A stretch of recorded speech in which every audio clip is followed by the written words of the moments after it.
গরমে মানুষের জীবন যেমন নির্দিষ্ট, ঠিক সেই মুহূর্তে মহান রব্বুল আলমিনের অশেষ কৃপায় আমরা বৃষ্টি,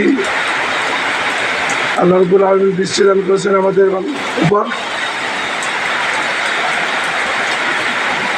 একটু আগে কত সুন্দর গরম, আর এখন সুন্দর আবহাওয়া, ঠান্ডা, নতুন পরিবেশ।